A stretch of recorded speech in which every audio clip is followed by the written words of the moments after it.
بسم الله الرحمن الرحيم الحمد لله رب العالمين والصلاة والسلام على سيدنا محمد صلى الله عليه وسلم وعلى آله وصحبه أجمعين.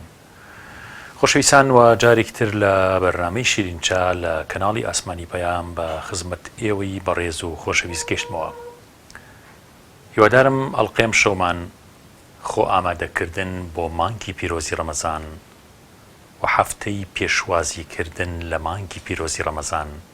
پێشوازیەکی باش لەم مانگە مبارەکە بکەین بەوەی ڕۆحمان ئامادەی مانگەکە بکەین. هەروکو چۆن ئەچین لە بازاڕە لە سوپەرمارکێتەکانە خواردن و شتومە کۆکەینەوە بۆ ئێواران و بۆ بەربانگ وامانەوێت بەربانگ ئێوارەکانمان باش بێت با ڕۆحیشمان ئاسوودە ببێت، ڕۆحمان تێر ئاو ببێت، ڕۆحمان ئاو دێر ببێت بە عیبادەتی ئەم مانگە مبارەکە. مانگێکی زۆر زۆر تایبەتە بە هەل لە ئێستاوە کە نەگەیشتێتە مانگی ڕەمەزان پێشوازی لە مانگی پیرۆزی ڕەمەزانەکەین با پێشوازیەکی گەرمی لێ بکەین بەوەی تەوبەیەکی ڕاستەقینە بکەین و دڵمان ڕۆشن بکەینەوە بە نووری تەوبە، دەستنوێژی تەوبەیەکی جوان جوان هەڵبگرین و دوعا بکەین و بپاڕینەوە بڵێن خوایشان ئێمە پێشوازی لەم مانگە مبارەکەی تۆکەین بەوەی تەوباکەین، بەوەی کە خێر و چاکە و بەخشینەکانمان زیادەکەین لە مانگەیە، بەوەی کە ڕووەکەینەتۆ ڕووەکەینە مزگەوت و ماڵەکانی تۆ، بەوەی کە عیبادەتی زیاترەکەین و قورئانە خوێن و زیکرەکەین. ئەمانە هەمووی لە بەرخاتریەوەی یا ڕەب العالەمین تۆ لێمان خۆش بیت و ئەم مانگەمان بەنسیب بکەیت، ئەم مانگەمان لێ قبوڵ بکەیت و بگەینە هەموو مانگەکە و جەژنی سەرکەوتن بەسەر نەفسی ئەممارە بیسوئی خۆمان جەژنی ڕزگار بوونمان بێت لە گوناه و تاوانەکان و ئازادبوونی گردنەکانمان لە ئاگری دۆزەخ یا ڕەب العالەمین. فەرمون ئەڵقەی ئەم جارەمان. ڕەمەزان قەڵایەکە بۆ دۆستانی خوا دەسازێنرێت. ئەم قەڵایە ڕووی لە دەرگاکانی بەهەشتە و ڕەیان دەکاتەوە. دەرونی بەدخواز ئەوەندەی بە ڕۆژوویەکی بە کۆمەڵی ئیمانداران ڕێی باشبوون و بەرزبوونەوە بۆ دەرونی لەوامە و مطمئینە و ئارامی دەگرێتە بەر، بە شتانێکی تر چرخی ساڵی بۆ ساڵحبوون پێناگۆڕێت. ڕۆژووگرتن ژمارە و حسابێکی بۆ دیاری نەکراوە لەلایەن حەق تەعالاوە، واتە خەزێنەیەکی کراوەی لەسەر پشتە و داناخرێت بۆ پاداشتی بێسنوور و قۆناغ بڕینی ئیماندار. دەبێت دەرگای ڕەیان کە تایبەتە بە ڕۆژوانان و بەڕۆی ئیماندارانە ئەکرێتەوە، چ جۆرە خۆشی و شادیەک بۆ گرۆهی ئیمانداران دروست بکات کاتێک لەو دەرگایەدا پێشوازی شایستیان لێکرێت و داخڵ بە شوێنێکی ئاسایی نابن، شوێنێک کە هەرگیز لیان ون نابێت و نیعمەتەکانی تەواو نابن و لە دەستیان دەرناچێت و لێشیان زەوت ناکرێت. بەڕاستی مانگی ڕەمەزان مانگێکی زۆر گەورەیە، مانگێکە هەر هەمووی جێگای مژدە و خۆشیە بۆ ئینسانی بڕوادار، مانگێکە پێغەمبەری خوا صلی الله علیه وسلم ئەنەس بۆمانە گێڕێتەوە و ئیمامی ئیبن خوزەیمە لە صحیحەکەیدا خۆی داهێناوێتی ئەفەرمێ پێغەمبەری خوا صلی الله علیه وسلم ڕۆژێکە دانیشتە بووین پێی فەرمووین ئایا ئێوە ئەزانن پێشوازی لە چی ئەکەن و چی پێشوازیتان لێکە؟ ئیمامی سێ جار پێغەمبەری خوامی دووبارە کردەوە. ئیمامی عومەر فەرمووی ئەی پێغەمبەری خوا ئەوەحی نەزەل؟ قال لا. قال عدو حضر؟ قال لا. يعني زۆر عجیب و بەلاو ئیمامی عومەر. دوای پێغەمبەری خوا صلی الله علیه وسلم فەرمووی مانگێک پێشوازیتان لێکە هەر لە شەوی یەکەمەوە خوای پەروەردگار یەغفر لأهل هذه القبلة. لە شەوی یەکەمە کەواتە ئێمە پێشوازی لە مانگێکەکەین هەر لە شەوی یەکەمەوە خوای تەعالا لە ئەهلی قیبلە خۆشە بێت لە مسلمان. لە فەرمودەی ترا هاتۆ لە هەموو شەوێکی ڕەمەزاندا خوای تەعالا لە بەشێک لە مسلمانان خۆشە بێت. ئەمە بەڕاستی ئێمە پێشوازی لە میوانێکی زۆر گەورەکەین، پێشوازی لە میوانێکەکەین کە بۆ خزمەتی خۆمان هاتووە، میوانێکە لای خواوە هاتووە جەلە جەلالوه. بۆیە ئینسانی بڕوادار ئەبێ بزانێت چۆن لەو میوانە ئەڕوانێت. خەڵکێک لە پێشوازیکردنی ئەم مانگە پیرۆزەدا ئەم مانگی ڕەمەزانەدا زۆر سەرکەوتووە، دڵی خۆشە بەهاتنی ئەم مانگە، زۆر گەشتبینە بەهاتنی ئەم مانگە. بۆ چونکە مانگێکە ناخی مرۆڤەکان وەکو بەهار جارێکی تر ئەگەشێتەوە، و هەروەها فەقیر و هەژارەکان دووبارە ئەگەشێنەوە لە مانگی ڕەمەزاندا. مانگێکە کە هەموو لایەکمان دڵمان خۆشە. خەڵکێکیش بەداخەوە لە پێشوازیکردنی مانگی ڕەمەزانە زۆر سستن، بە شێوازێ پێشوازی لێکن کە ئەنەهوو میوانێکی ڕەزا قورسە، یعنی ئاوە پێشوازی لێکن. ئینسانی مسلمان نابێەوە بێ، ئینسانی بڕوادارە بێ پێشوازی لە مانگی ڕەمەزان بە شێوازێک بکاکە بزانێ ڕەمەزان داوای چی دێکات. کاکە ئێمە مانگێکمان لە پێشە، ئەم مانگی ڕەمەزانی مبارەکە مانگێکە خوای پەروەردگاری نێرێ بۆ لێخۆشبوونی بەندەکان، مانگێکە خوای پەروەردگاری نێرێ بۆ هەژارەکان، بێنازەکان، بێباوکەکان، ئەوانەی کە نەدارن، ئەوانەی کە چەند مانگە سکی خۆیان نەگوشن لە برسا لە مانگی ڕەمەزانەدا خەڵکێک هاوکاریانەکە. ئەمە بەڕاستی کارێکی زۆر گەورەیە. یعنی من خوا ئاگدارە چەند جار خەڵک لە مزگەوتە وتێتی مامۆستا فەقیر بووە، وتێتی مامۆستا 3 مانگە دڵم خۆشە کە ڕەمەزان دێ خەڵکی هاوکارێکی مناڵەکانم مەکات، خەڵکی بە چاوی بەزەیەک تەماشامانەکەن، چونکە سوپاس بۆ خوا خەڵک لە مانگی ڕەمەزان هاوکاری خەڵک زۆرەکات. لە مانگی ڕەمەزانە کردەوەکان دیارە مزاعفن، هەموو کردەوەکان وەکو چۆن کردەوەکان مزاعفن، عولەما فەرموون خراپەکانیشی ئاوان. بۆیە بێ پێشوازی لە مانگی ڕەمەزانە بۆ بکەن کە مانگێکی زۆر گەورەیە، مانگێکە بۆ لێخۆشبوونی تاوانی ئینسانەکانە. و ئەم مانگی ڕەمەزانە ئەبێ ئێمەی مسلمان، ئێمەی بڕوادار بەرنامەمان بۆیە بێت، نابێ بەبێ بەرنامە چینەوە مانگەوە. کاکە بۆ سەفەرێکی یەک ڕۆژی بەرنامەمان ئەبێت، بۆ شتێکی زۆر ئیعتیادی بەرنامەیەکمانە بێت. ئێستا هێشتا مانگی ڕەمەزان نهاتووە کۆمەڵێک لە کەناڵەکان بە کەناڵی باش و خراپ و بەرنامەدانن لێستەوە هەوڵەدەن بەرنامەیە بکەن زۆرترین سەرنجی خەڵک ڕاکێشن لە موسەلسەلاتی تورکی بێ، ئێرانی بێ، لە هەرچیەک بێ. ئێمە وەکو شەخص مەفروزە فەرزە لە سەرمان، واجبە لە سەرمان بەرنامەیەکمانە بێ بخۆمان. ئەگەر بەرنامەمان نەبێ بخۆمان لەو سەرەوە بە ڕەنج بە خەساری دەرەچن کە پێغەمبەری خوا صلی الله علیه وسلم ڕۆژێ چووە سەر مینبەر 3 جار فەرمووی ئامین، دوای هاوڵەکان فەرموویان بۆ فەرمووت ئامین، فەرمووی کە سەرکەوتم جبرائیلات فەرمووی لە ڕەحمی خوا بە دوور بێ ئەو کەسەی تووشی مانگی ڕەمەزانە بێ و نایکاتە مانگێک کە خوا لێی خۆش بێت. وتم ئامین. جا بۆیە بەڕاستی ئەم مانگی ڕەمەزانە بۆ لێخۆشبوونا بێ بەرنامەمانە بێت، بەرنامەمانە بێ بەرنامە لێ دەرچین بەڕاستی ئێمە قەرزاربارە بین لەسەری. ئیمامی مالیک ڕەزا و ڕەحمەتی خوای لێبێت لە شاری مەدینە دەرسیەوتەوە، یەکێک لە قوتابیەکانی ئیمامی مالیک ناوی یەحیای لەیثیە. ئەم یەحیای لەیثیە مۆتەی ئیمام مالیکی نەقڵ کردووە، یعنی یەکێک لەو قوتابیانەی کە لە قورتوبۆ هاتووە، لە ئەندەلوسەوە هاتووە، مۆتەی ئیمام مالیکی بۆ خەڵک نەقڵ کردووە، یەکێک لە قوتابیەکانی. ئەفەرموون ڕۆژێ لە مزگەوتە ئیمام مالیک مۆتەی دەرسی کتێبی مۆتەی ئەوتەوە، لەو کاتەدا هاواریان کرد لە دەروتیان کاکە فیل هاتووە. جا فیل بۆ عەرەبستان زۆر عەجیبە، وشتر عەجیب نییە، بەس فیل عەجیبە. ئەڵێ هەرچی قوتابی هەیە ڕای کردە دەرەوە، بەس یەحیای لەیثی مابوو. ئیمامی مالیک فەرمووی بۆن تۆش ناڕۆی تەماشایەکی، فەرمووی ئینی جئت لئەراکە لا لئەرە الفیل. من کە هاتووم بەرنامەیەکم هەیە، من هاتووم بۆ لای تۆ، من نهاتووم بۆ سیرکردنی فیل. ئێمەش بێ بەرنامەمانە بێ بەڕاستی.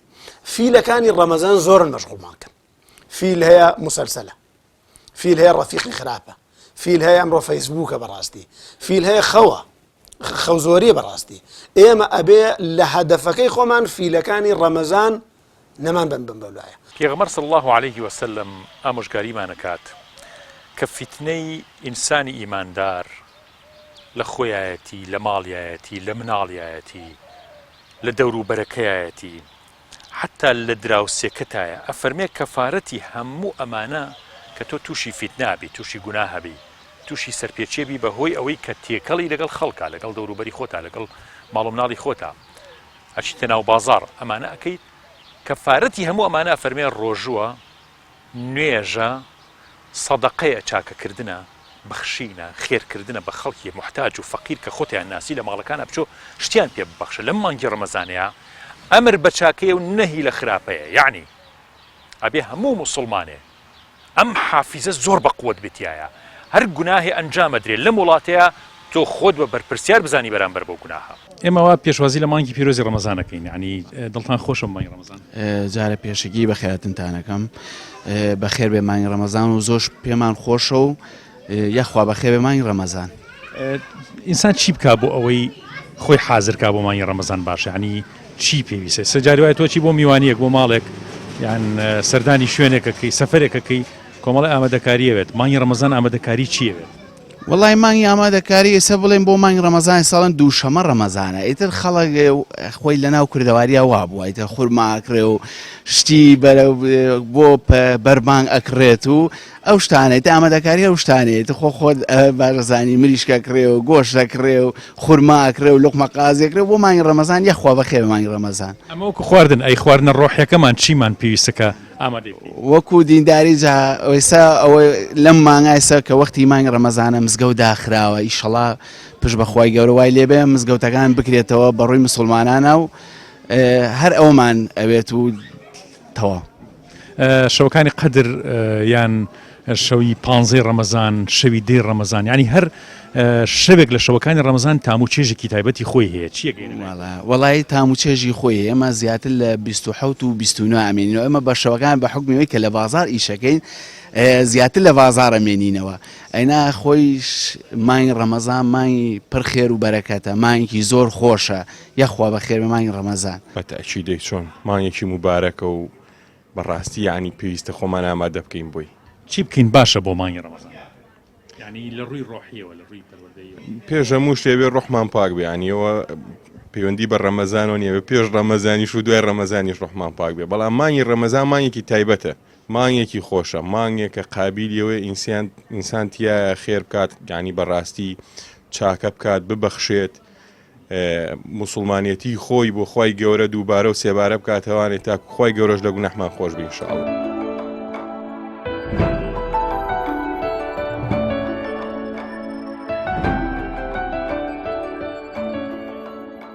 ڕۆژوو عیبادەتی گەورە مەردانە ئەوەی لە ڕۆژووە فێریە بین باشترین دەستکەوتێکە لە ڕۆژووە فێریەبی تەقوا و ئیخلاسە واتە ئینسان لەو ساڵەیە تەواوی جوهد و مانوبوونەکانی لە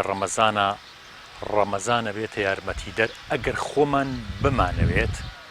فێری ئیخلاس و فێری تەقوا بین. أعوذ بالله من الشيطان الرجيم يا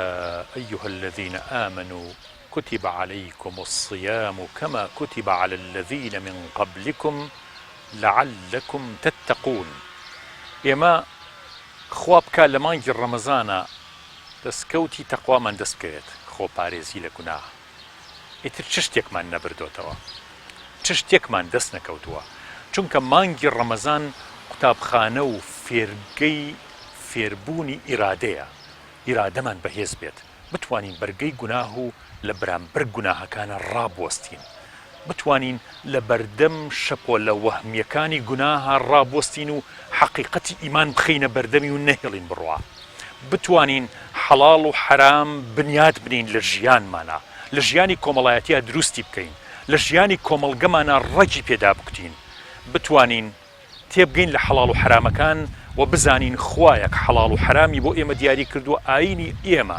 ئاینی بنیاتنانی حەڵاڵ و حرامە لە ژیانی ئینسانە بنیاتنانی خێزانە بە ڕەگەزی ژن و پیا و نەک جیاواز بنیاتنانی کۆمەلگایەکە کە تەندروست لەسەر بسم الله و لەسەر ناوی خوا و لەسەر ناوی لا إله إلا الله و لەسەر تەوحید بنیاد بنرێت و لەسەرەوەش کۆتایی بێت لەبەرەوە زینێتی ئەم ئاینەی ئێمە زینوێتی ئیسلام لەوەیە کە بە ڕەگ و ڕیشاڵی تەواوی پارچەکانی ژیانی ئینسانە ڕۆچووە ناکرێت لە هیچ بەشێکی ژیانە ئیمان ئیسلام دەربێنیت نوقسانی لە هەموو گردوونا دروسە بێ نەک لە ژیانی ئینسانەکە خۆیان لەبەرەوە بە سەیری مەبینە کاتێک کە گوناه زۆرە بێت تۆفان و بورکان و وەیلات و کوشتن و بڕین زۆرە بێت چونکە پەیوەندی گوناهەکان لەگەڵ گردوونایە پەیوەندی قورئان لەگەڵ گردوونایە ئاەتە قورئانیەکان لەگەڵ ئاەتە گردوونیەکانە بەیەکەوە نووسراون خی گەورە بەیەکەوە ناردوونی بۆ یەک هەدەف ناردوونی بۆ یەک ئامانج ناردوونی مانگی ڕەمەزان بکەینە مانگێکە ئێمە بتوانین تەوبەی تیا بکەین بەڕاستی مانگی ڕەمەزان مانگی تەوبەیە یعنی مانگێکە خی پەروەردگار شەیتانە گەورەکان کە لە بچەکات دەرگای بەهەشت بۆ کەسێکە کرێتەوە کە جارێکی تر لەسەر خۆی دانەخات دەرگای دۆزەق لەسەر کەسێک داخرێ بۆ کەسێک نەیکاتەوە لەسەری خۆی ئەم مانگی ڕەمەزانە سوپاس بۆخوا خوشکانێکی زۆر حیجابەکەن ئەوە زۆر جێ دڵخۆشیە ئەمە بەڵگەی ئەو خوشکە بەڕێزی کە لە مانگی ڕەمەزانە لە چکەکەدا ئیمانی تایە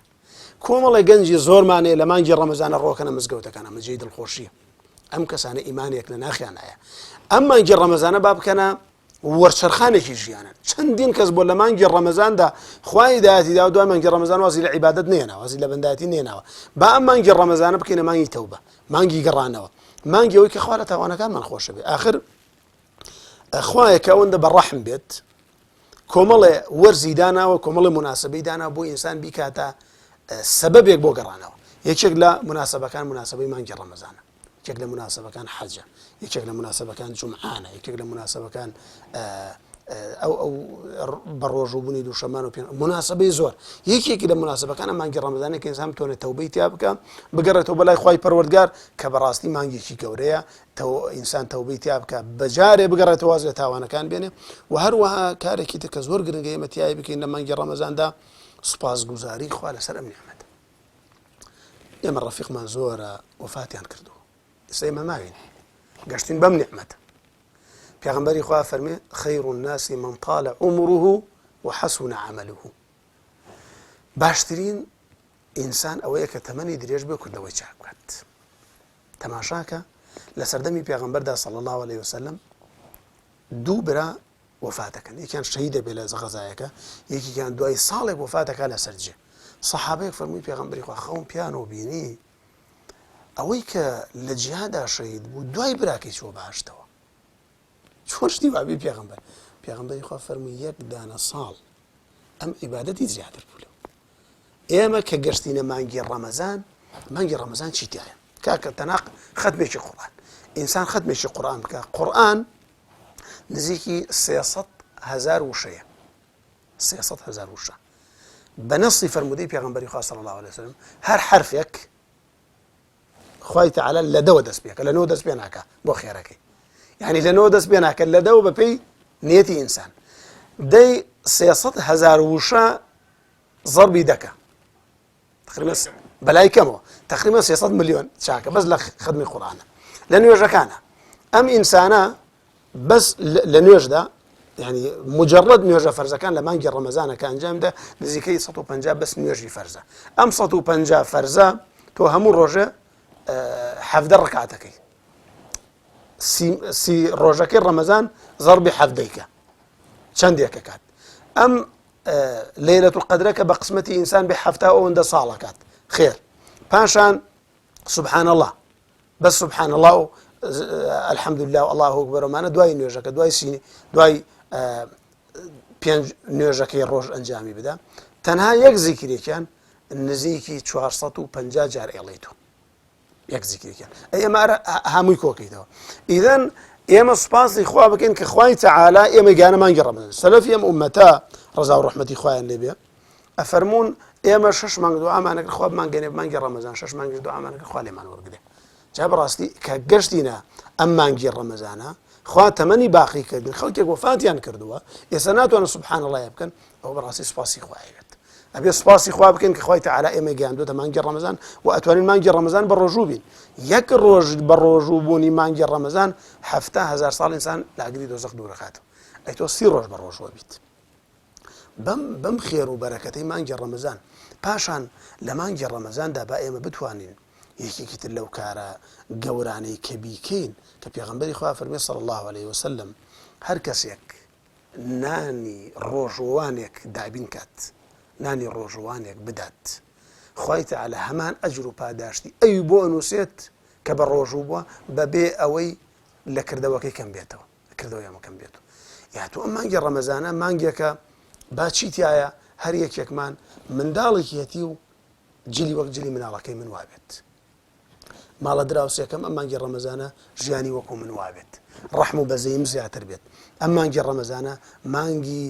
بەزەی هاتنەوەی بە خەڵکدا مانگی هاوکاریکردنی خەڵکە ئیدەن کەواتە ئێمە بەڕاستی ئێمە لە پێشوازی مانگێک داین یەک پارچە بەرەکەتە شەوەکەی بەرەکەتە بە لەیلەتول قەدرەوە ڕۆژەکەی بەرەکەتە بە ڕۆژوو بوونەوە با هەوڵ دەین ئەم مانگی ڕەمەزانە نەکەینە مانگی تەمبەڵی لە مێژوودا کە ئەگەڕێ تەماشاکەی جەنگی بەدر فەتحی مەکە ئەم کردەوە گەورانە هەمووی لە مانگی ڕەمەزانە بووە لای ئەوان مانگی ڕەمەزان مانگی تێکۆشان بووە مانگی ئەو بۆ کە باشترین ئیش بکەن بۆ خی پەروەردگار پاشان بەداخەوە بابەتێکە لە مانگی ڕەمەزاندا خەڵکێک بەم شێوازە پێشوازی لە ڕەمەزانەکەن هەر کە ڕەمەزان ها دوکاندار شت گرانەکات خەڵکیش پەلاماری ئەو بازاڕە ئەدا هەرچی دەستکەوێ کڕێ بەخوا پێشوازیکردن لە مانگی ڕەمەزان وانە پێشوازیکردن لە مانگی ڕەمەزان ئەوە نییە من پێش ڕەمەزان بچم بای 300,000 شت بکڕم خۆ قات و قڕی نیە دوایەوە کاکە ئەفەرمونون لە زمانی سەلەفا ڕوویداوە کۆیلەیەک ئەفرۆشن بە بنەماڵەیەک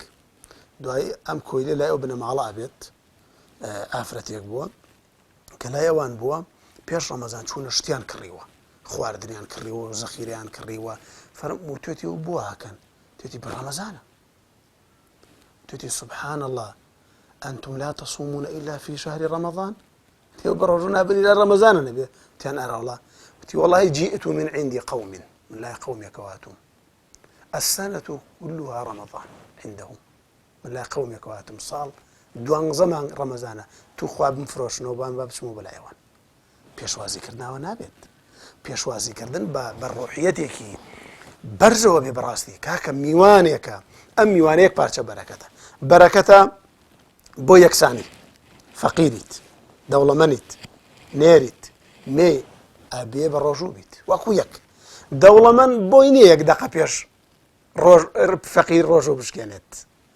فەقیر بۆی نییە یەک دەقە دوای دەوڵەمەند ڕۆژوو بشکێنێت چەند گەورەیە بەڕاستی یەکسانی پاشان هاوکاریکردنی فەقیران و هەژارن وەڵڵاهی مامۆستا خۆ ئاگدارە هێشتا ڕەمەزان نەهاتووە چەندین فەقیر پەیوەندی مامۆستایانی ئاینیەوە کردو کاکە ڕەمەزان چاوێتان لێمان بێت ڕەمەزان ئاگاتان لێمان بێت کاکە ئەم خەڵکەش بەڕاستی خێروبێر لە ڕەمەزان نابێنن چکە سوپاس بۆ خوای پەروەردگار خەڵکی کوردستانیش زەکات و ئەوانە لە مانگی ڕەمەزانە دەرەکەن کە چاوێن لە فەقیران و هەژارن ئەم سەعات و کاتانە سەرنجێکی بۆ تۆ دروست نەکردەوە کە وەختی ئینسان زۆر ڕوات بسم الله الرحمن الرحیم سەرەتا بخێت بن سەر هەردوو چاوم زۆر خۆشحاڵ وەسەگەی خوا بەخێر بێن بەڕاستی ئینسان کە تێڕامێنێت لە سەعات سێرەکە کاتەکان بەرەو کۆتایی ئەڕوات ئەبێ ئینسان وردبین بێ لە کات بە تایبەتی چونکە ئیمامی عەلیە فەرمێت کات وەکو شێر وایە ئەگەر نەیبڕی ئەتبڕێ لەبەرەوە ئینسان ئەبێ زۆر ئیتیمان با بە کاتەکانی کات بە فیڕۆنین بەڕام بەڕاستی ئەمڕۆکە دەوانین بڵێن بەخۆش بۆ ماڵاتوە ئیحتیمام بە کات ناین کات زۆر دامان گرنگ نییە بە هەندێک شتێک خەریکە بین لەوانەیە کە پاداتی قیامەتی نەبێت چی بکەین بۆ مانگی ڕەمەزان کاک تاڵێب کە باسی پاداشتی قیامەتە کرد کە باشترین شتێ بکەین بۆ زۆرترین خێرە کوچاکەیەکمان دەستکەوە زۆرترین گوناهمان لێ هەڵوەرە لەم زەمانە بەڕاستی بۆ مانگی ڕەمەزان ئێمە ئەگەر سەرنج بێنێ پێشینانی ئێمە سەلەفی ساڵە بە تایبەتی 6 مانگی ئەما بۆ ڕەمەزان دعا نەکرێ اللهم بلغنا ڕەمەزان خوای گەورە مانگەیتە مانگی ڕەمەزان بەڕاستی مانگی ڕەمەزان مانگی نازبوونی قورئانە مانگی تەقوا عیبادەت و خێر و سەدەقەیە بەڕاستی ئەبێ ئینسان خۆی بۆ ئامادە بکات پێغەمبەری خوا صلی الله علیه و سلم لە مانگی شەعبانە زیاتر بە ڕۆژوو ئەبوو بۆ ئەوەی کە بۆ مانگی ڕەمەزان ئامادە بێت ئینشاءالله و ئێمە وەکو مسلمان الحەمدولله خۆمان بۆ ئامادە کردووە و ئامادەژە بین ئینشاءالله هەر لە ئیسۆ نیەتمان هێناوە ئینشاءالله پێشوازی لە مانگی ڕەمەزان بکەین بە عیبادەت بە شەو نوێژ و تەراویحەکان بە خوێندنەوەی قورئان بە سەدەقە و سەرفترا ئینشاءالله ئامادە بین ئینسان وا بکات لە خۆی وەکو چۆن بۆ سەفەرێک ئەڕوات خۆی ئامادەکە خۆی گۆڕێ بۆ مانگی ڕەمەزان پێویستە لە ئیسۆ ئینسان خۆی بۆ ئامادە بکات حسێبی ماڵ و حاڵ و نوێژ و بزانێ ئەمە ڕەمەزان لەکوێ نوێژ بکات لە چ مزگەوتە نوێژ بکات با ئینسان پێوەست نەبێ بە یەک مزگەوتە خۆش وایە ئەوا بەیناوبین ئێمە ساڵح وین مزگەوتەکان نەگەڕێین نموناناریەکەی ڕاگرین و بە ئیزنی خوا بەو شەوەی کە خوا پێی خۆشە و پێغەمبەر صلی الله علیه و سلم بە ئێمە ڕاگەیان و ئینشاءالله ئێمەش بەو شێوە پێشوازی لێ یەکەین بە ئیزنی خوا ئینشاءالله جەناب کاک حاجی ڕەنگە لە لادێ شارژیابیت و لە سلێمانی شارژیابیت و یعنی ڕەمەزانی ئەوسا و ڕەمەزانی ئێستا لە ڕووی دینداری و لە ڕووی عیبادەت و لە ڕووی خێر و خێرات کە خەڵک کردوێتی و دڵخۆشبوون بە مانگەکە و فەڕ و بەرەکەتی ئەو مانگە چۆن ئەیبینی ڕەمەزان ئەو کاتانەی کە ڕەمەزان نزیکە بۆەوە خەڵکەکە پێشوازیان لێ کرد بەو شەوەی کە خوا ئەیویست نەوەکو بۆ شەوەی کە مەسەلا خۆی بێوێ ئیتر ئێستا خەڵکێکمان هەیە ناشکولی نەبێ خۆ لەخوا بەزیابێ ئینسانی باشمان زۆرە ئینسانی باشمان زۆرە تێگەشتمان زۆرە عالممان زۆرە پیاوی وەکو جەنابتان لەخوا بەزیابێ هەیە و تێگەیشتنی هەیە و خەڵکێکی هەمانە لەخوا بەزیابێ ڕێنمایی 100 کەسەکە 1000 کەسەکە لەخوا بەزیابێ شکر باشن بەڵامی تر وەکو کاتی خۆی وەکو جەناب فەرموود بەو گروتینەوە پێشوازی لێ ناکە ئەوانی دوعا نەکرد کە بە ڕەمەزان بگەن بە ڕەمەزان بگەن و ئەمجا بەو شێوەش کە بەو فەقیرەی خۆیان قەناعەتیان بوو مەسەلا بەنان و دۆ ڕەمەزانیان نەکرد ئێستا بەم هەموو بەڵێ تا ئێوارێ هەرە وەڵا من خۆم یەکێ لەوانە تا ئێوارە بە ڕوبع دینارە درەوم کردو بە ڕۆژوو بووم شوان بووم بە ڕۆژوو بووم ڕۆژوم هەر نەشکانوە لەخوا بەزیابێ ئیتر ئەمجا من بۆ ئەوە ناڵم کە مەسەلا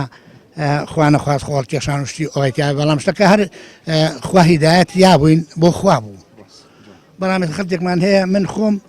کەسی خۆم خۆشەویستی خۆم پێم وتبوو بە ڕۆژوو بە تێخوا بە ڕۆژوم بەڵام نوێژ ناکەم کاکە بووە بە ڕۆژوو بێت نوێژ ناکە وەڵا ڕۆژەر بۆ سیحەتم باش بێ بۆیە بە ڕۆژۆ بم دایترەوە چ سوودێکیە سامەکە خوا ڕەحمی پێ بکە دڵمان زۆر پێخۆشە و هیوادارم هەموو کەسێکە مانگی ڕەمەزانەوە ڕێکوپێکی بەسەر بەرێ و بە ڕۆژوو تاعاتی خۆی بە جوانی جێبەجێ بکات مانگی پیرۆز و پڕخێر و بەرەکەت ئینشەڵا بێتە مای خێر بۆ هەموو کەسێک و بێتە مای لابرنی ئەم ناخۆشی ئەم نەخۆشی ئەم قەیرانی و ئەم نەهامەتی ئەم بێپارەی وشتە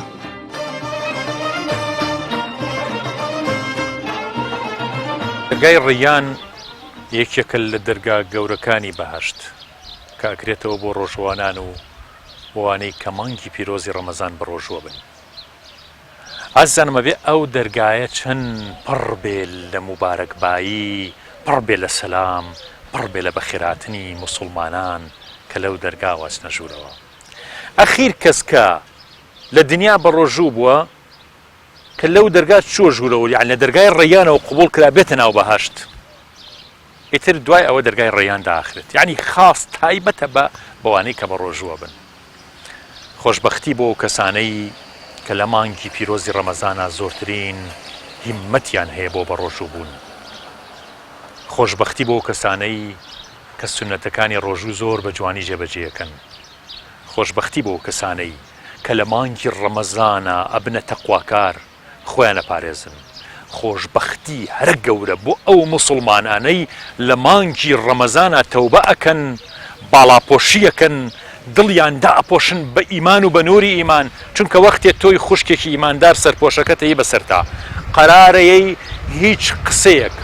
هیچ ناوناتۆرەیەک هیچ بڕیارێکی جاهیلی و نەزانی تەسیرت تێ نەکات و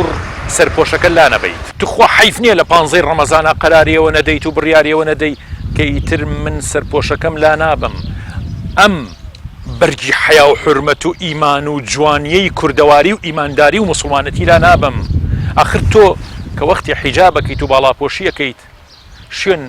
ئاسیای ژنی فیرعەونەکەوی کە ئیماندارێکی ڕاست و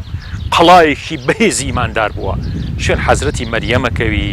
شوێن حەزرەتی فاتیمەی زاراکەوی شوێن هەزاران سەحابە و هەزاران ئەولیا و دۆستانی خوا لەکە ئافرەتانە هەڵکەوتون شوێن هەزاران ئافرەتی خوێنەواری زانای ئێستەی ئەوروپا و ئەمریکا و ڕۆژ ئاواکەوی کە مسلمانە بن و باڵاپۆشیەکەن و شانازی بە باڵاپۆشی و ئیمانداری و مسلمانەتیانەوەکەن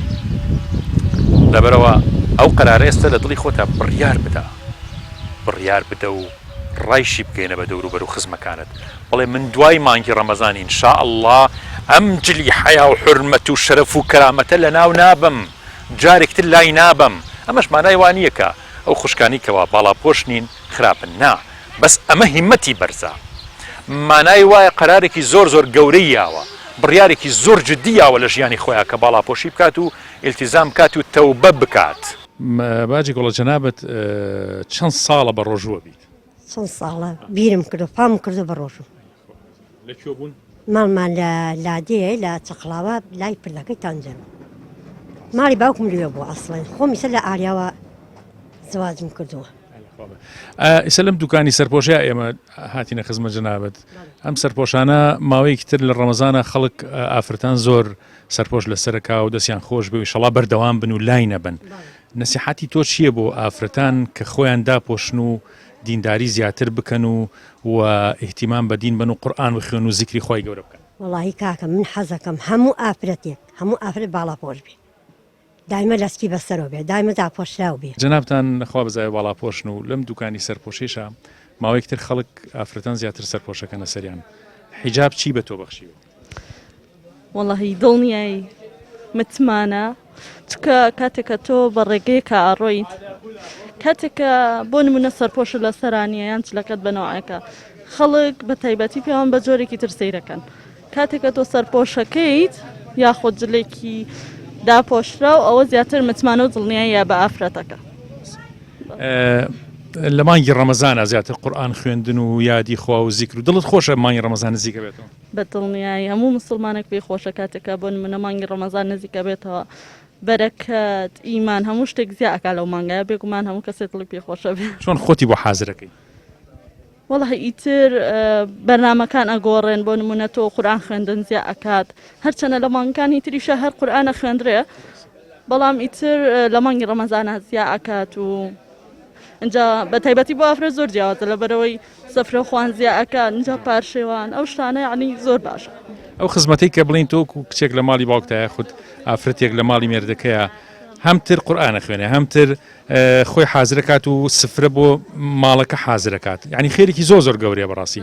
بەشی دراوسێ ئەدات خێر و خێراتەکات ئەمانە هەمووی خێری گەورەیە بەڕاستی. ئەوەڵا بە تایبەتی بۆ ئافرەت لەوانەیە پیاویش زۆر ماندووە بێ لەبەری ئەڕاتە دەرەوە ئیشەکات یعنی بۆ پیاو زەحمەترە بەڵام بۆ ئافرەتی شەر بە هەمان شێوە چکە ئامادەکردنی خوان و لە بەیانی وەسان و پاکردنەوەی ماڵ و ئەم شتانە بە دڵنیاییەوە سەرڕای ئەوە ئیبادەتەکان و یعنی ئەمانە هەمووی بۆ ئافرەت بەرگرانیە بەڵام زۆر خۆشە.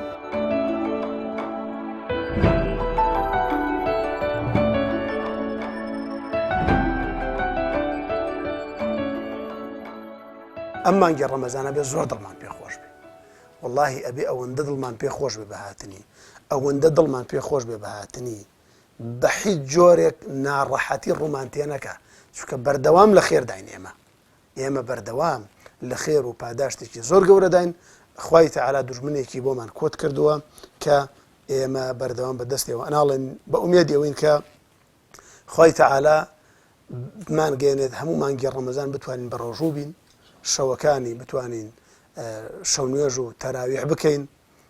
وە لەیلەتول قەدر دانیشین بە ئومێدی ئەوەی خوای تەعالا دەرگای ماڵەکانی خۆیمان بەسەردا دانەخات بە بۆنی ئەم نەخۆشیەوە کە ڕووی لە وڵاتمان کردو خوای تەعالا دەرگای ماڵەکانی خۆیمان لێ بکاتەوە با هەوڵدەین مانگی ڕەمەزان وەکو سوفیانی سەوری پێشوازی لێ بکەین ئیمامی سوفیانی سەوری ڕەزا و ڕەحمەتی خوای لێ بێ ئەفەرمون وەڵڵاهی بە ڕۆژی ڕەمەزان کە دوای بانگی بەیانی کە ئەخەوتەوە خەبەری ئەبوویەوە قاچی بە دیوارەکەی بەرز ئەکردەوە و سەری شێخستە سەر ئەرزەکە شەو ئەوەندە نوێژی کردو بۆی خوێنەکەی قاچی بگەڕێتەوە بۆ سەری ئیمامی سوفیانی سەوری ئاوا پێشوازی لە ڕەمەزان کردووە با ئێمە شەوڵدەین بەو شێوازە پێشوازی لە ڕەمەزان بکەین دڵمان لای فەقیر و هەژار بێت ئێمە کە برسیمانە بێت بزانین خەڵکێک 12 مانگەمە یانزە مانگەمە حاڵەتی بۆیە هەر کاتێک ئێمە خۆمان ئامادە کرد بۆ ئەم دەورەی یەک مانگی ڕەمەزانە توانیمان لەو دەورەیە سوود وەرگرین ئەو بەڕاستی لە کۆتایی دەورەکەدا خوای تەعالا ئیجازە و شەهادەی مانگی ڕەمەزانمان پێدا و ئەگەر نتوانین خۆمان ئامادە بکەین بەڕاستی سوودمان لەو دەورە نەبینیوە لە مەدرسەی ڕەمەزان نەبینیوە چونکە ڕەمەزان مەدرسەیەکە بۆ لەعەلەکم تەتەقوون بەخوا خوای تەعالا ئیشی بە برسێتی من و تۆ نییە ئیشی بە تونێتی من و تۆ نییە لەعەلەکم تەتەقوون نەک لەعەلەکم تەجوعون بۆ برسێتی نییە بۆ تەقوایە تەقوایش ئەم هەموو ڕێگایی کە ئەگریتە بەر خێرکردن و شەو نوێژ و ئاگابوون لاژار و لە نەدار ئەمانە هەمووی ڕێگایە بۆی کە ئینسان ببێتە متەقی. ئیمام جعفەری صادق ڕەزا و ڕەحمەتی خوای لێ بێت وتێکی زۆر جوانی هەیە فەرمێت إن الله خلق خلقا من رحمته برحمته لرحمته بۆچی ئەفەرمێ خوای گەورە کۆمەڵێ خەڵق و مەخلوقاتی دروست کردو ئایا لە ئینسان ئایا لە ڕۆحانیات ئایا لە عالەمی غەیب باشتانی تر ئێمە نازانین چونکە یەک جیهانمان لە بەرچاوکەی جیهانی ئینسان جیهانی جنیش لە قورئانە ئاماژەی پێکراوە ئەنا خۆ نایانبینی ئاگاداریان نین زۆر کەم ئاگاداریان نین جیهانی مەلایکەش بە هەمان شێوە ئەفەرمێ خوای گەورە لە ڕەحمەتی خۆی کۆمەڵی خەڵکی دروست کردووە بە ڕەحمەتی خۆی یعنی لە ناو ڕەحمەتە هاتوون ئەمانە ئەمەنە بە ڕەحم و بەسۆزن ئینسانیەت بەشەریەت پێویستی بەم مەخلوق و بەم جۆرە ئیماندارانەیە تا ڕەحم لە ناو خەڵکا بمێنێ یعنی کانگای ڕەحمن شیردەرن بە ڕەحم بۆ خەڵک بۆیە مسلمان زۆرێکی ئالم ڕەحمەتە دروست بووە حیف نییە ڕەحمەتە لە دنیا بگیرێتەوە حیف نییە خەڵک لە مەڵبەندەکانی ڕەحمەت کە مزگەوتەکانە بێبەش بکرێ لەبەرەوە خوای گەورە لە ڕەحمی خۆی لە ڕەحمەتی خۆی کۆمەڵی خەڵکی دروست کردووە بڕەحمەتی هەر بە ڕەحمی خۆشی دروستی کردوون لی ڕەحمەتیهی تا ڕەحمەتی ئەو بەخش بکەن یعنی کەناڵەکانی ڕەحمەتی خوا ئینسانی ئیمانداری بە ڕەحمە ئازیزانم ئەمانەی بۆچی دروست کردووە کێن ئەوانن کە پێویستی خەڵک دابینەکەن ئەچن بەدەم خەڵکەوە ئەچن بەدەم بێباوکانەوە ئەچن بەدەم هەژارانەوە ماڵی هەژار و بێنەوایان پڕەکەن لە مەرحەمەت توخوا غەیری مانگی ڕەمەزان غەیری مناسبە ئیمانی و دینیەکان کێ بیری خێرکردنی هەیە لە کام ئاهەنگە لە کام حەفلەی بەناوبانگە لە کام بۆنەی نیشتیمانیە بینیوتانە خەڵکێک خێر و خێرات بکات و خەڵک چاوەڕوانی خێر بکات لە کۆمەڵێکە هەڵپەرکیەکەن مەبەستمەوە ئەم شتە بەعام خراپ بێ مەبەستم ئەوەیە لێرە کەی داواکردن لە خەڵک لەو شوێنانە بینیوتانە بەس خەڵکی لە مزگەوتەکان خەڵک داواکات لە مانگی ڕەمەزانە خەڵک داواکات چونکە ئەزانم مانگی ڕەمەزان مانگی ڕەحمەتە و مانگی بەخشندەیە و مانگی دابینکردنی پێویستیەکانی خەڵکە لەبەرەوە خۆی گەورە فەرمێ ئەم جۆرە کەسانە کە خوا دروستی کردوون بە چیا دەرەکەوێ ئەمانە خوا لە ڕەحم و ڕەحمەتی خۆی دروستی کردوون بەوەیە کە پێویستیەکانی خەڵک دابینەکەن لەبەرەوە تۆ دڵی خۆش بێ کە لە مانگی ڕەمەزانە خێرەکەیت ئەبەخشی ئەو خەڵکی کە ئێستا خەڵکێکی زۆر فەقیر و نەدار و کەم توانا و بێپارە لە وڵاتەیە هەیە خەڵکێکی زۆر بێ ئیش هەیە خەڵکێکی زۆر هەیە لە بێپلانیە وڵاتەیە دەستەوسان بۆ نازانێت چی بکات ئیمکانیەتی نییە هیچی نییە لەبەرەوە مسلمانە ئیماندارە بەڕەحمەکان ئەو کەسانن کە لەم مانگایە احتیاجات و پێویستیاتی خەڵک دابینەکەن خۆیان بە مەسئولە بینن لە بەرامبەر ئەم خەڵکەیە تاوەکو یارمەتیان بن چونکە قیامەت لە بەردەممانایە حەشر لە بەردەممانایە لەبەرەوە حیسەکەی پێغەمبەر صلی الله عليه وسلم فەرمێت هەر کەسێ ئەتوانێت لەم جۆرانە بێ بێ ینی ئەتوانی تۆ بچیتە ناو ڕەحمەتە ئەتوانی ئەم بازنە جوانە و ئەم کەشە معنەویە گەورەی ڕەحمەتی خوا بەرتۆش بکەوێ بەوەی کە ببیت بە خێرەوەمەند بە تایبەتی لە مانگە مبارەکەکەی ڕەمەزانەکە ئێمە باس لە پێشوازی مانگی ڕەمەزانەکەین دەی هیممەت بکەن و خۆتان ئامادە بکەن بۆ مانگە ئیبراهیمی کوڕی ئەدهەم ڕەزا و ڕەحمەتی خوای لەبێ پێشەوەی کە زوهد بکە هەر پیاوێکی خواناس و دیندار بوو بەڵام دەسەڵاتدار و پارەدار بووە ئەفەرمێ ئەگەر کەسێک کە داوای یارمەتی بکردایە بەهاتایەتە دەرگای ماڵەکەیان و بیایە لە دەرگاکەیان کە دەرگایە کردەوەی زانی کەسێک کە داوای یارمەتیەکە داوای خواردنیەکە هاوارێک کرد لە ماڵەوە ئەیوت ئەوە نێرراوی گۆڕستانەکان هاتووە کێ خێر بە خزم و کە سوکاریەکە با یارمەتی ئەم کەسە با کە داواکات چونکە ئەو کەسانی کە مردوون چاوەڕوانی خێر و خێراتی ئێواکەن لە بەشی خێر و خێراتی ئێوە کە دایک و باوکی ئێوەن کە ئێوە مناڵی ئەوانن نەوەی ئەوان خزمی ئەوانن بەشی ئەوانی شەڕوە لەبەرەوەیان دەستیان داچوە و ناتوانن هیچ خێرێ بکەن ئێوەن ئەتوانن یارمەتیان بن ئێوەن ئەتوانن کەوا خزمەتیان بکەن مانگی ڕەمەزان مانگێکی پیرۆزە و ئێمەش بە هەموو شێوەیەک بە خێراتنیەکەین و ڕێز بۆ مانگە دائنین و ئیتر بەجل و بەرێک پۆشین بێ بە ئافرەتانمان بەداپۆشینی قژ و سەریان بێ بەگرتنی ڕۆژوو بێ خێر و بەرەکەت بێنێ بۆ ئەم میلەتە و ئیشەڵڵا ئەم نەخۆشیش دوور بخاتەوە لە هەموو ئەمیلەتی کورد و بە خێر و بەرەکەت بێت و بڕوات و ئیتر یەکەم ڕۆژی ڕەمەزان چۆنە بەلای تۆ یەکەم ڕۆژی بەڕاستی بتێت و نەتەوە ڕەمەزان یەکەم ڕۆژێکی قورسە بۆ هەموو مسلمانێک بۆ هەموو کەسێک بەڵام بەڕاستی بەربانگەی خۆشترین کاتە بەڵام ئیتر کەسەکانیش تا کەسێک کە کەوتووە یعنی فەرقی هەیە بەڵام لە ڕاستیە یەکەم ڕۆژ قورسترین ڕۆژی ڕەمەزانە بۆ هەموو کەسێک خەڵکێکی زۆر فەقیر و هەژارمان هەیە میلەتەکەمان خۆ زانی خەڵک زۆربەی بێ ئیشە یاخود ئیشی کەمە یاخود معاشەکەی بەشی ناکە جنابەت چیەڵی بە دەوڵەمەندەکان بە خەڵکێکە دەسەڵاتیان هەیە بە تایبەتی لە مانگی ڕەمەزان اینجا جەژنیشی بەدوایەت چی ئەڵی پێیان کە خێر و خێرات بکەن وڵای ڕاستیەکەی ئەوەی دەسەڵاتی هەیە بەڕاستی ئەوەی ئەبەخشێت دڵخۆشتر لەوەی کە وەرئەگرێت ئەگەر بتوانێت ببەخشێت بەڕاستی کەم و کوڕێکی تیا هەیە ئەو کەسەکە نایبەخشێت ئەگەر ئەمڕۆ ئەتوانی ببەخشی مەیخرە بەیانیکە بەیانی تەسەور ناکەی یعنی بەیانی نازانی ئەمێنیە نامێنی دوای سعاتێکی ئامێنیە چونکە من هەر ئەواڵم من سیوەکی مانگ بوو لەگەڵ برادێکما ئیشێکمان هەبوو بەیەکەوە ئەنەهوت دوای مانگێکی شتێ بکەین ئەو ڕۆژی دوایتر کە بوو بە یەکی مانگ من ڕسمەکەین بینی لە فەیسبوک کە ئەمری خوای کردبوو یعنی شتێک بوو کە تەوەقوعی ناکەی مردن شتێکە کە یعنی زۆر کتوپڕە ئەگەر ئەمڕۆ پێێتەوە ئەتوانی مەیخرە سەعاتی کەش نەک بەیانی ئەو مردنیە ئەو کتوپڕیەکە ئەو ڕەفیقەت تووشی بووە توی داشڵەکان نەک دایچڵەکانم هەر بەڕاستی گۆڕانکاریێکی زۆر زۆریە ناو بەسەرما یعنی بەڕاستی ئێڵێم ئەوەی ئەو باسی ئەکرد بە تەمای شتێک بوو دوای فترەیەکی زەمەنی زۆر بیکات بەڵام نەیتوانی تەنانەت حەقەکەی خۆشی وەربگرێت کە لە لای خەڵکی کە بوو نەیتوانی حەقەکەی وەربگرێت کە کەوتە بەیانی من ئەڵم لە فەیسبوک ڕسمەکەیم بینی من خۆم تەسەورەکەی شتێک ڕوویە وتم ئەمە خۆی نییە خۆی نەمردووە کەسێکی مردووە سەیرم نەکرد لام برد دوایی گوتیان وڵا ئەوە یعنی ئەو کەسەیە ئەمری خوای کردووە کەسێکی گەنج تەسەور ناکە یعنی من ئێستش باوەڕ ناکەم کە ئەمری خوای کردبێت دنیا فرسەتە و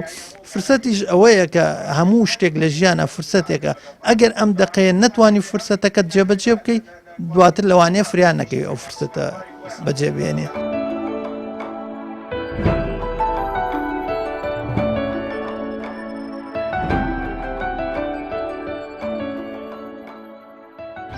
ئەی ئیمانداران هەمووتان بچنە ناو هۆردووی تەوبەکاران قافڵەی تەوبەکاران لەم سەرەتای مانگی ڕەمەزانەیە لەم مانگە مبارەکەی ڕەمەزانە بێت چەند کەس ئێستا تەوبە بکە چەند خۆشە بچیتە ناو قافڵە نورانیە ئەو مەسیرە و ئاهەنگە گەورەی تەوبەکردن دەی با بچینە ناو ئەو قافڵەیە چونکە پێغەمبەر صلی الله علیه و سلم فەرمێ ئەگەر گوناه و تاوانەکانتان بگاتە کەشکەشانی ئاسمانەکان بگاتە ئاسمان بەڵام تەوبە بکەن ئەوە خوای گەورە لێتان خۆشە بێ و تەوبەکانتان قبوڵەکات لەبەرەوە لە گوناه مەترسن لەوە بترسن کە تەوبە ناکەن تەوبەکردن دەرگایەکی زۆر گەورەیە خوای گەورەی کاتەوە لە عەبدە ساڵحەکانی خۆی ئەوانەی کە نیەتێکی خێریان هەیە بگەڕێنەوە با گوناهیشیانە بێمانە ساڵحن بۆیە هەر کەسێک لەم مانگایە تەوبە بکە ئینشاء الله خوای گەورە تەوبەکەی لێ قبوڵەکا و سەرەتای ئەم مانگە بکەن بە پرۆژەی تەوبەکردن و گەڕانەوە بەلای خوا وخوای گەورە فەرمێت وإذا سألك عبادي عني فإني قريب أجيب دعوة الداع إذا دعان فليستجيبوا لي وليؤمنوا بي لعلهم يرشدون خوای گەورە باسی ئەومان بۆکە کە چۆن ئەگەر ئێمە بپاڕێنەوە و داوا بکەین لە خوای گەورە کە خوایە لێمان خۆش بە ئەو پەروەردگارە ئەو ڕەب العالەمینە لێمان خۆشە بێ و تەوبەکانمان قبوڵەکات دەی با بگەڕێنەوە چونکە لەو دەرگایە دەرگای گەورەتر و جوانترمان نییە با دڵمان یەک ڕەنگ بکەین بۆ ئەم مانگە پیرۆزە ئەم مانگە مانگی یەکدڵیە مانگی خۆساغکردنەوەیە بۆ خوا مانگی وازهێنانە لەوەی کەوا لە نیفاق و لە دووڕۆیی و لە گوناه و لە تاوان دوورکەینەوە ناکرێت شەیطانیش ڕازی بکەین و لەم لایشەوە بمانەوە خوای گەورە ڕازی بکەین با خۆمان یەکراکەینەوە ئەزان مەحوی شاعیر بەڕەحمەت بێ فەرمێ لە دەست دۆستانی دوو ڕەنگ عجب دڵم تەنگە فیدای هیممەتی ئەو دوژمنە بم کە یەک ڕەنگە یعنی عجیبێ مەمانەوێت شەیطانیش ڕازی بکەین و لەو لایە خوای گەورەی ڕازی بکەین دێ با یەک ڕەنگ بین ئەم عمرەی هەمانە با یەک ڕەنگ بین خوا تەمەنیش یاوە بە ئێمە عمریش یاوە بە ئێمە با خوای تیا ڕازی بکەین باواز لە شەیطان بێنین چونکە شەیطان هیچ بەرهەمێکی بۆ ئێمە نەبووە هیچ خزمەتێکی ئێمەی نەکردووە غەیری سەرلێشێوان و غەیری داماوی نەبێت ڕەمەزان نوێژی دوورکەوتنەوەیە لە دۆزەخ ڕەمەزان نوێژی دوورکەوتنەوەیە لە دۆزەخ بە ئەم دەستنوێژە هەڵبگرین دۆزەخ زۆر پڕوکێنەرە بەرگەی دۆزەخ ناگرین لە ئێستەی دنیاە با تەوبە بکەین و بگەڕێنەوە بەلای خوا سوفیانی سەوریە فەرمێت ئەوەی ڕۆژوو تووشی فەساد و خراپبوونەکە ینی تێکێدات و ئەو کەسە ڕۆژی لێ قبوڵ ناکرێت لای خۆی گەورە بریتێ لە غەیبەت بریتێ لە گوناهانەی کە ئینسانێکا بریتێ لە درۆکردن ئەم مانگە مانگی ئەوەیە کە وردە خۆمان داتەکێنین لەو گوناهانەی کە شەیطان فێری کردوین کە نەفسی ئەمارە بیسوءمان نەفسی هەوا و ئارەزوومان فێری کردوین مانگی بەخواچوونە مانگی ڕەحمەتە خوا خوا نردوێتی تا ڕزگار بین لە گوناه و تاوانەکانمان. بۆیە هەندێک لە زانایان قسێکی زۆر جوانیان هەیە، فەرمێ کەم من صائم مفطر وەکەم من مفطر صائم. چەندەها کەسێ بە ڕۆژوە کەچی ڕۆژەکەی شکاندۆ بەخۆی نەزانیوە، نەک بە ئاو خواردن، بە گونا، بە غیبەتکردن، بە درۆکردن، بە بوختانکردن، بە خۆ نەپارێزی لە نەپاراستنی چاوی لە گونا. بەڵام بە فەرمێ چەندەها کەسی شەیە ڕۆژی شکان و یعنی بە ڕۆژوو نییە، بەڵام یعنی لە ناوەڕۆکا بە ڕۆژووە. وەکەم من صائم مفطر، بە زمان بە ڕۆژوو نییە ئاو خوانانەخوا، بەڵام بە چاو و بە دڵ و بە هەناسە و بە دڵ و دەروون بە ڕۆژووە، خۆی لە گوناها پارێزێت و لە گوناهەکان دوورەکەوێتەوە. لەبەرەوە مانگی خۆپارێزیە، مانگی خۆ ئامادەکردنە بۆ ئەوەی دەست لە شەیطان بەربەین و ئینشاء الله حەبلی بە قووەتی بەهێزی خوای گەورە بگرین و لە حرامەکان دوورکەوینەوە، دژی هەموو حرامێک بین، ئەوەی خوا حرامی کردو دژی بین و ئینشاء الله لە حەڵاڵەکانیش نزیک بین. ئیبراهیمی کوڕی ئەدهەم پێشەوەی بگاتە جێی حەقی خۆی و تەخت و تاج بەجێ بهێڵێت، شەو ڕۆژ لەسەر تەختی دەسەڵات لە بیرکردنەوەیا بوو، دەپاڕایەوە، دەیوت خودایە چاوی دڵم ڕۆشن بکەرەوە، بەڵام هیچ چارەیەکی نەدەدۆزیەوە.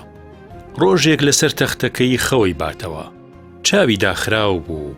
بەڵام دڵی بە ئاگا بوو، گوێی لە دەنگی پێیەک دەبێت کە لە بانیژەکەوە دێت، وەکەوەی دەیان کەس لە سەربانی کۆشکەکەی بن ئاوا بوو. ئیبراهیمی کوڕی ئەدهەم سەری سوڕما، بەڵام هێزیەوەیشی نەبوو بانگی پاسەوانەکانیشی بکات. بە خۆی وت ئەبێ ئەم دەنگە چی بێت؟ ئەمەنە کێن ئاوا بە سەربانی ئەم کۆشکەیە ڕادەکەن؟ لەو کاتەیە پیاوێکە بینێ لە پەنجەرەکەیەوە دێتە خوارەوە و سوڵتان پێڵێ تۆ کێیت؟ پیاوەکەش وەڵامی ئێداتەوە ئێمە خەڵکی فڵانە گوندین. سوڵتان ئەڵێ باشە، بەڵام لە سەربانی کۆشکەکەی من چیەکەن؟ پیاوەکەش وەڵامی ئێداتەوە بە دوای مانگاون بۆ کەمە ناگەڕین سوڵتان. ئیبراهیمی کوڕی ئەدهەم سەری سوڕەمێنێت و ئەڵێت ئێوە شێتن، مەگەرەکرێ لە سەربانی کۆشکا بە دوای مانگایە بگەڕێن؟ پیاوەکەش وەڵامی داتەوە پێڵێ لە ڕاستیە شێتەکە تۆیت، تۆ لەسەر تەختی ئاڵتوونی دانیشتویت و بە دوای ڕاستی و حەقیقەتیشا دەگەڕیت و خۆیشت بە ژیر دانیت، کەچی ئێمە لەسەر کۆشکەکەت بە دوای مانگایە کابگەڕین، بە شێتمە نەزانیت؟